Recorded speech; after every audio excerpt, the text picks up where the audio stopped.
Olá, bem-vindo ao curso de liderança do Ministério do Adolescente. Hoje o nosso assunto será um tema realmente intrigante. Falaremos sobre a religião e o adolescente pós-moderno. Você já se preocupou com a pós-modernidade a ponto de se perguntar o que isso tem a ver com a minha igreja ou com a minha classe de adolescentes ou com aquele adolescente que frequenta a minha comunidade? Nesse programa nós vamos falar um pouquinho mais sobre a pós-modernidade e para isso vamos ver 3 aspectos dela. Esses são os 3 aspectos que nós mencionaremos. Primeiro tópico, entenda a pós-modernidade, de onde surgiu essa ideia, o que está por trás dela, quais são as principais características. O segundo, relacione as novas gerações à pós-modernidade. Muitos já têm se deparado com o conceito da geração Y e outras gerações, e nós vamos juntar as coisas, ver como isso se relaciona à pós-modernidade. E por último, ensine os adolescentes a viverem uma fé autêntica, que é o que nós queremos para eles. Afinal de contas, esse curso de liderança tem a prioridade de capacitar você para ajudar o seu adolescente a melhor ter uma experiência cristã ao lado de Jesus e ser útil para a sua comunidade. Primeiro tópico que nós vamos ver então, entenda a pós-modernidade. Nós vamos subdividi-lo em alguns aspectos cruciais. Vamos ver o surgimento desse conceito, algumas definições e, por último, as características da pós-modernidade. O primeiro tópico, então, o surgimento do conceito, como surgiu essa ideia de pós-modernidade? Bom, ela tem relação com as artes. Lá pela década de 30 do século passado, a ideia de pós-modernidade surgiu relacionada à literatura na língua espanhola. Depois isso foi migrando para as artes plásticas, até que finalmente surgiu o conceito de arquitetura pós-moderna. Por muito tempo, portanto, pós-modernidade era um termo que ficava restrito às artes de uma maneira geral. Mas logo surgiu a aplicação disso às ciências humanas. Lá pela década de 60, um estudo muito importante mostrou que não apenas a nossa época tinha uma arte pós-moderna, mas a própria época em si tinha características pós-modernas. O que vem a ser isso? Para você entender o que é pós-modernidade, nós vamos ver algumas definições associadas a essa ideia. Uma das principais características da pós-modernidade, as pessoas dizem, os estudiosos, que ela é contra as chamadas metanarrativas. E você pode se perguntar, o que é uma metanarrativa?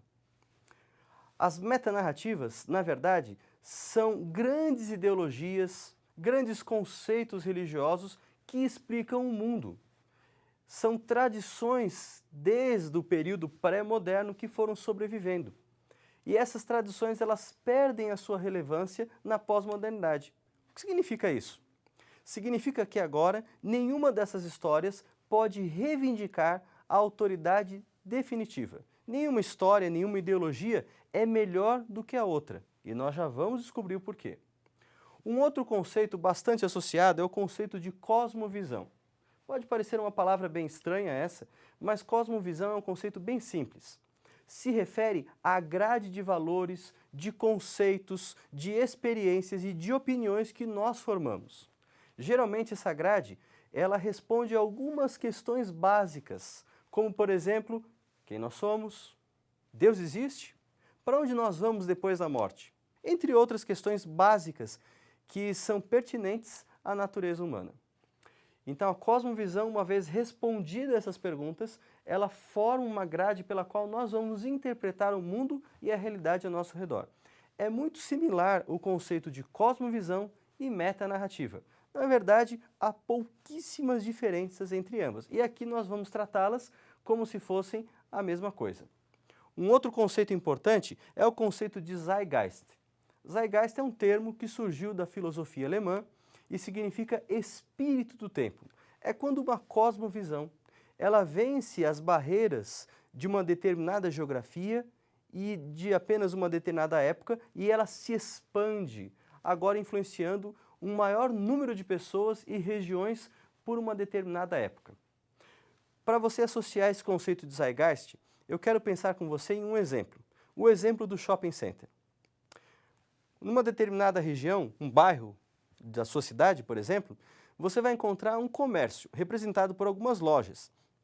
Mas, de repente, naquela mesma região, surge um shopping center. Automaticamente, ele vai selecionar algumas lojas para pertencer ao seu espaço. Talvez pelo aluguel das salas comerciais, talvez pelo seu próprio perfil, pelo tipo de clientela que ele está visando. E o shopping center ele vai se fortalecer, tendo lojas bem fortes, e ao mesmo tempo ele vai enfraquecer o comércio de uma determinada região, que não vai poder competir com a excelência do shopping. Mais ou menos isso a gente pode ver relacionado ao Zeitgeist. Quando uma determinada cosmovisão se torna muito influente, ela enfraquece as demais. A gente diz, por exemplo, que a modernidade era um Zeitgeist, que enfatizava a razão, o lógico, o concreto, as ciências. E por isso o cristianismo sofreu muito na modernidade, porque a fé cristã era considerada alguma coisa assim irracional e lógica. Agora, a pós-modernidade ela é diferente nesse aspecto, porque na pós-modernidade nós temos uma abertura muito grande à espiritualidade. Mas é uma espiritualidade um pouco diferente daquilo que a Bíblia fala e nós já vamos ver em que aspectos ela é diferente. Já que estamos falando sobre pós-modernidade, vale lembrar que esse conceito recebeu vários nomes. Claro, além do próprio nome pós-modernidade, que surgiu aí no final dos anos 70, nós temos, por exemplo, um outro termo, modernidade tardia. Porque muitas pessoas pensaram assim, pós dá a ideia de alguma coisa que vem depois, ou uma coisa contrária, como se modernidade e pós-modernidade fossem coisas distintas, e a fase pós-moderna representasse apenas uma superação do período anterior. Contra isso daí, surgiu a ideia da modernidade tardia, para mostrar que essa é, na verdade, uma mesma modernidade numa outra fase, como se fosse um amadurecimento do período moderno. Nessa mesma linha vai o outro termo, hipermodernidade. Agora, é interessante que, mais recentemente, o sociólogo polonês radicado na Inglaterra, Zygmunt Bauman, ele se refere a um outro termo. Ele usa modernidade líquida. Ele faz um contraponto aqui entre o período moderno, que é sólido, concreto, e a pós-modernidade, onde tudo é fluido, onde tudo ganha outros contornos bem definidos. E a gente vai falar um pouquinho sobre as características. Uma delas é o relativismo. Muitas pessoas acham que relativismo é a ideia de que tudo está certo e que tudo depende da opinião. Mas aqui nós temos que fazer uma diferenciação entre dois tipos de relativismo. A versão forte e a versão fraca. Aqui no relativismo forte, nós temos a ideia de que realmente tudo não passa de uma opinião. Se você quer, por exemplo, guardar o sábado, ou se você quer praticar os ensinamentos de Buda, não existe certo ou errado. O que é certo para mim pode ser errado para você. O relativismo, ele advoga, na sua versão forte, que todas as coisas dependem de opinião e a verdade é uma escolha individual.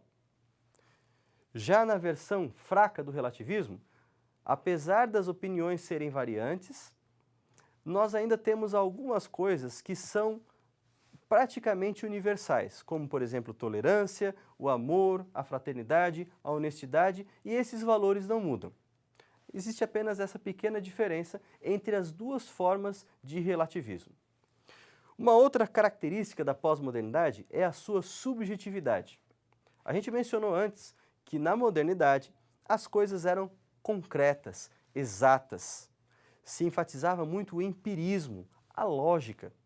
Agora, aqui na pós-modernidade, você tem um olhar mais introspectivo, uma coisa mais individualizada, onde as opiniões e sentimentos também contam. Por isso, aquilo que para mim pode ser verde, para você pode ser vermelho, depende do seu critério, da sua opinião. Isso é uma coisa que varia de pessoa para pessoa. O aspecto subjetivo do conhecimento, ele é bastante valorizado. Uma outra característica é a tolerância. E você pode se perguntar, tolerância é uma coisa boa ou ruim? Depende de como você define a tolerância. No sentido clássico, só existe tolerância quando eu discordo de você. Aí eu passo a tolerar o seu direito de defender ideias que sejam contrárias às minhas. Isso é tolerância. Mas, num sentido pós-moderno, tolerância ganha um outro contorno. Tolerância se torna agora a ideia de que todas as ideias, as ideologias, elas são niveladas. Então, eu tolero o budismo porque eu acho que alguns aspectos dele podem ser certos e podem servir para a minha vida que sou um cristão. Veja como a ideia de tolerância mudou. Esse tipo de tolerância é aquilo que está por trás da mentalidade das pessoas quando elas afirmam coisas como, por exemplo, ninguém pode julgar o outro. Essa ideia do não julgamento faz parte da versão moderna da tolerância. Uma outra característica, bem decorrente das demais, é a espiritualidade fluida. Então, nós mencionamos antes que a pós-modernidade ela valoriza a espiritualidade. Mas de que forma a espiritualidade é valorizada? Através de uma espiritualidade que pode migrar, que pode mudar, que pode sofrer influências de outras crenças. Se eu sou um cristão, eu posso aprender com budistas, eu posso praticar a meditação transcendental, por exemplo, eu posso acrescentar à minha religião pessoal um pouco de espiritualidade oriental, por exemplo. Na pós-modernidade, essa fluidez ela está de maneira contrária à ideia rígida das religiões tradicionais, especialmente do monoteísmo. Bom, agora nós vamos falar um pouquinho de como todo esse cabedal de conhecimento, como essas informações sobre a pós-modernidade, elas podem ser vistas na prática. E na prática, a gente consegue perceber essas características analisando as novas gerações. Claro, nesse subtópico, nós vamos falar sobre a teoria de gerações, sobre as gerações atuais e, por último, sobre o perfil do adolescente pós-moderno no aspecto religioso. Bom, a teoria das gerações, ela surgiu na década de 90 e ela compreende um estudo geralmente das gerações voltadas aos Estados Unidos.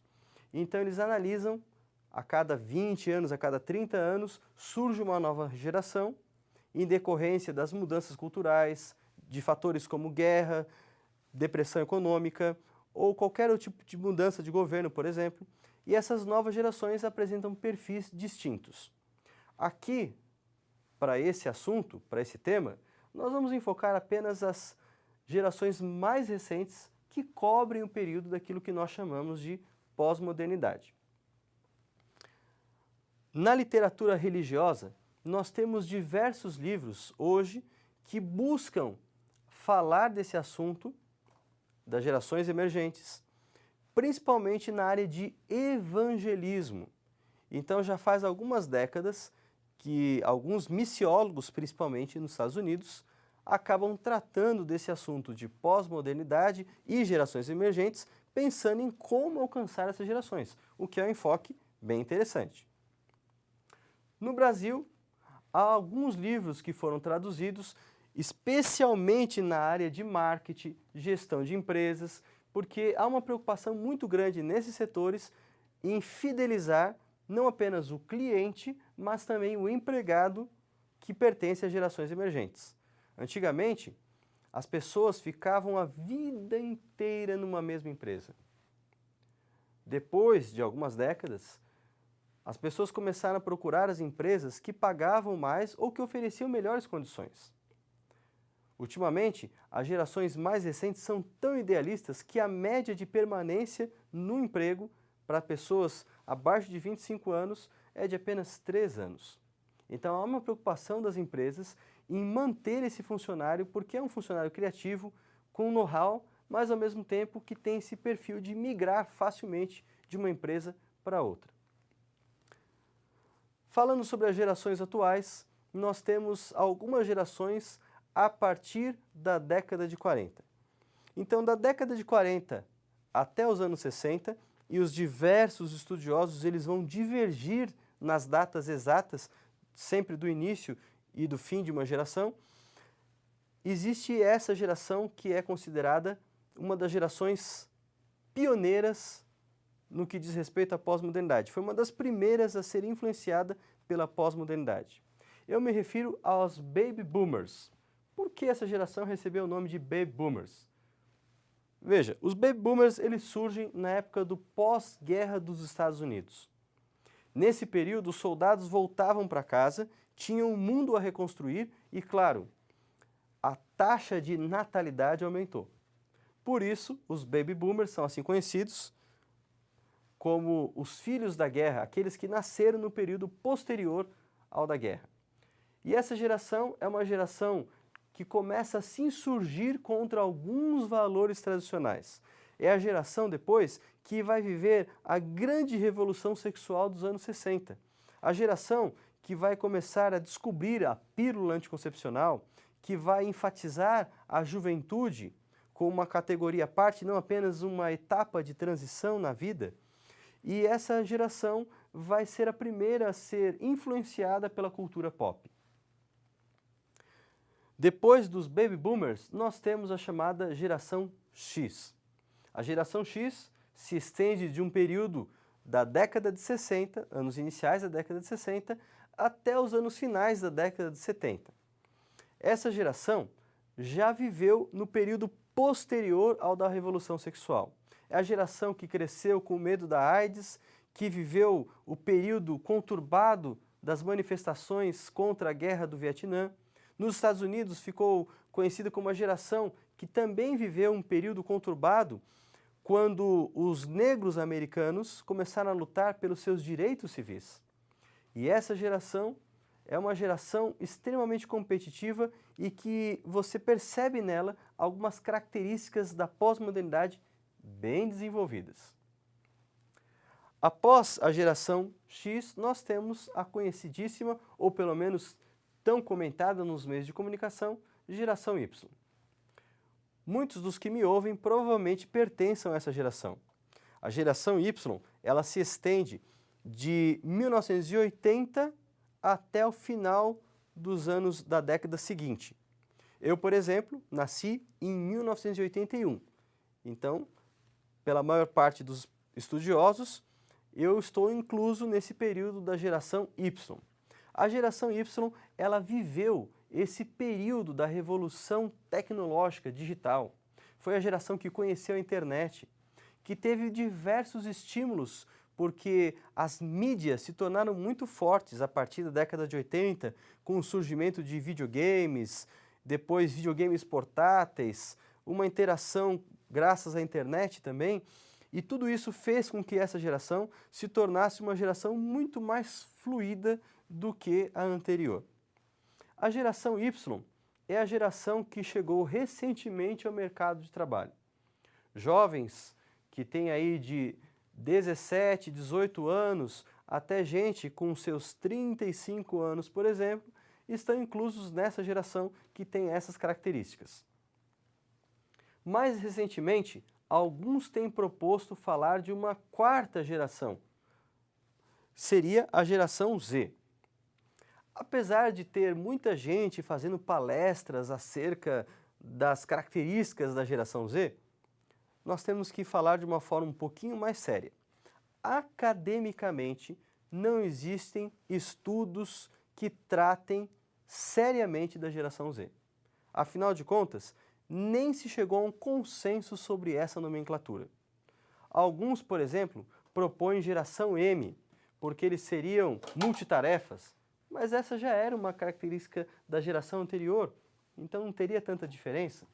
Outros falam de geração AY, porque são jovens conectados a diversos aparelhos como iPhones, iPods, etc. Outros falam de uma geração chamada The Founders. Aliás, The Founders foi um nome que surgiu numa pesquisa feita em 2015 pela MTV.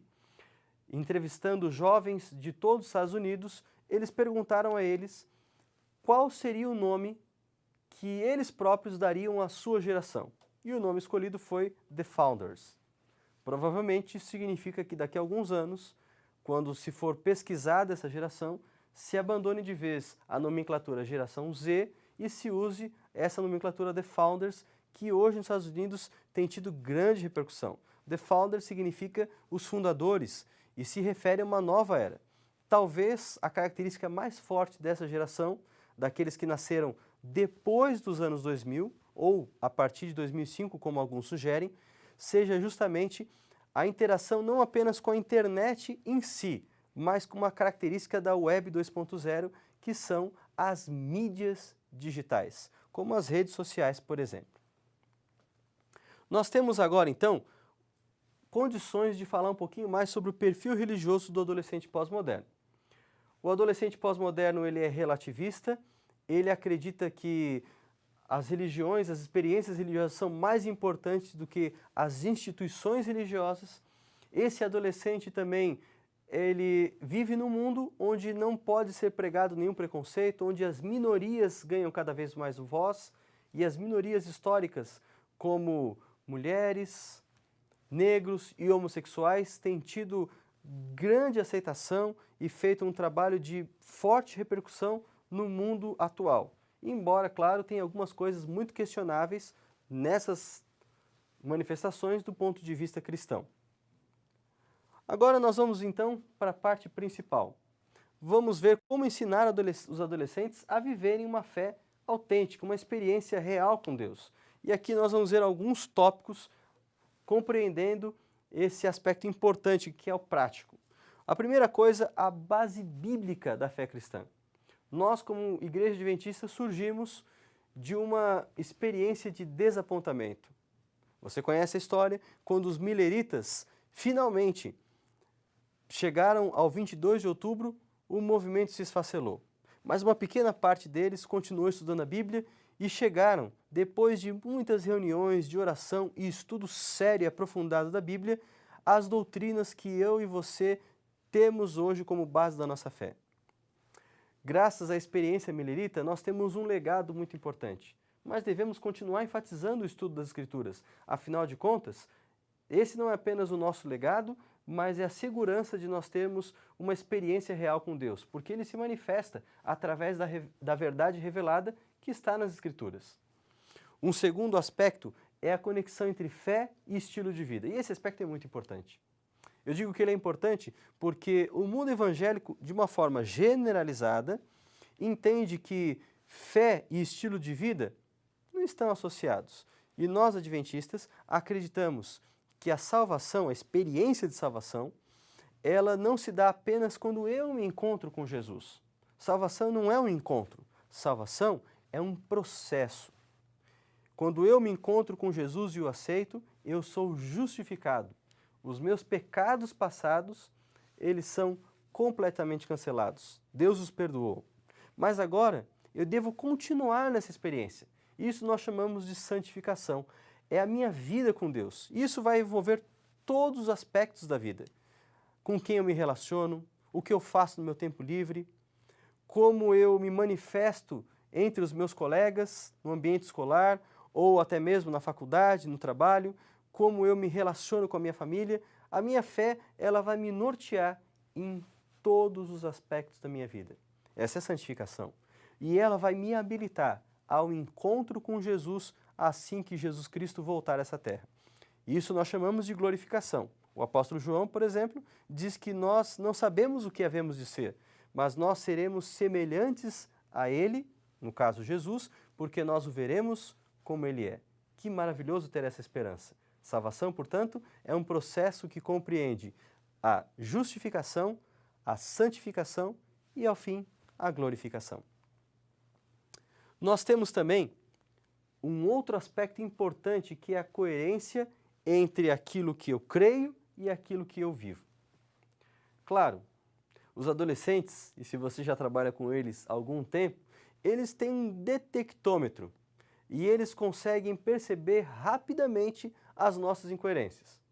Por outro lado, o adolescente também não é coerente e é muito mais fácil ele criticar do que ele conseguir viver completamente aquilo que ele acredita. Nós temos que ser pessoas íntegras, ser modelos para esses jovens, para que eles tenham em nós um referencial de vida cristã. E assim eles possam ver como se parece o cristianismo na prática, através da nossa vida. Então, ser um espelho, um exemplo, mantendo a minha comunhão com Deus, a minha ligação vital com a sua palavra, é a melhor forma de discipular o adolescente. Uma outra coisa importante, nós estamos falando de um mundo digital.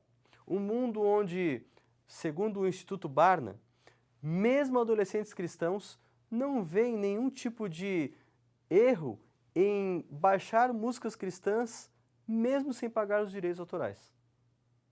Você percebe? Nós vivemos numa época que impõe um novo tipo de lógica, uma nova dinâmica. E é importante que nós tenhamos, sim, contato com esse mundo digital, mas não nos esqueçamos que o cristão, ele tem que ser uma pessoa que sirva a Jesus em qualquer ambiente, mesmo offline ou online. Nós devemos perceber que nessa época de diluição da fé, o cristianismo que eu vejo no Facebook é muito diferente do cristianismo da Bíblia. O que eu quero dizer é que muitas vezes surgem representações, imagens e vídeos que não representam exatamente o que a Bíblia diz. E nós temos que filtrar isso, tomar cuidado e ser sábios num mundo onde tantas ideias, tantos pensamentos chegam até nós. Devemos diferenciar entre o certo e o errado e procurar usar a Bíblia como critério. Um outro aspecto importante é falar de ética, meio uma lógica da estética. É engraçado que hoje a imagem ela é tudo. Você não basta você apenas ter, você tem que parecer. É engraçado, mas muitas das fotos postadas nas redes sociais, elas são submetidas a filtros ou a recursos como o Photoshop, por exemplo, porque as pessoas querem parecer bem, felizes. Isso cria um clima de conto de fadas, que na verdade não existe. Nós devemos enfatizar valores que a Bíblia mostra para a gente, como honestidade, integridade, veracidade, fidelidade. É isso que deve ser muito mais importante do que meramente a ênfase nas aparências. A conclusão. O que pensará toda uma geração de adventistas? Eu não sei você, mas eu tenho uma filha de 5 meses. A minha filha está crescendo num ambiente como esse que nós vimos. Um ambiente hostil à fé cristã. Um ambiente que mascara, que dilui, que ataca as bases da nossa fé. Devemos, nessas circunstâncias, buscar compreender bem a época em que estamos vivendo e representar a Jesus nesse período. Esse é o desafio que eu e você temos como líderes de adolescentes, como pessoas que têm contato direto com eles e muitas vezes como pais de adolescentes ou de crianças que um dia passarão por essa etapa conturbada da vida. Claro, a Igreja Adventista tem se preocupado com esse assunto e tem feito pesquisas também. Hoje em dia, a maior necessidade é valorizar, enfatizar a nossa identidade como povo de Deus, como povo remanescente, que atendeu um chamado profético. E existem muitos recursos sobre esse assunto e nós devemos estar preparados para usar esses recursos, buscar informações e, ao mesmo tempo, nos fortalecer para combater os erros dessa geração. Eu quero comentar, nessa parte final, apenas 2 livros que são importantes que você conheça a respeito deles e, ao mesmo tempo, que você, à medida do possível, explore esses materiais. O primeiro livro que eu tenho aqui em minhas mãos é esse aqui, You Lost Me. Ele foi preparado pelo Instituto Barna, já existe uma versão em português, foi traduzido há algum tempo, e o título em português é Geração Perdida. Ele mostra algumas pesquisas feitas nos Estados Unidos, mas que também nos ajuda a compreender um pouquinho mais da realidade que nós temos hoje, a respeito dessa perda de identidade do cristianismo de uma forma geral. É um livro não adventista, mas ele tem alguns aspectos muito importantes e ajuda a gente a entender os desafios dessa era ao cristianismo. E eu também quero mostrar para você esse trabalho, foi lançado pela editora do IAP, o nosso internato no Paraná, chamado Explosão Y, Pós-Modernidade, Adventismo, Pós-Modernidade e Gerações Emergentes. Eu tive a oportunidade de escrever esse livro em 2013 e ele fala um pouquinho desses aspectos que nós temos mostrado aqui para você. Há muitos outros recursos e eu tenho certeza que materiais no futuro ainda virão para complementar e ajudar tanto a mim quanto a você nessa tarefa tão difícil de ser cristãos e formar uma nova geração.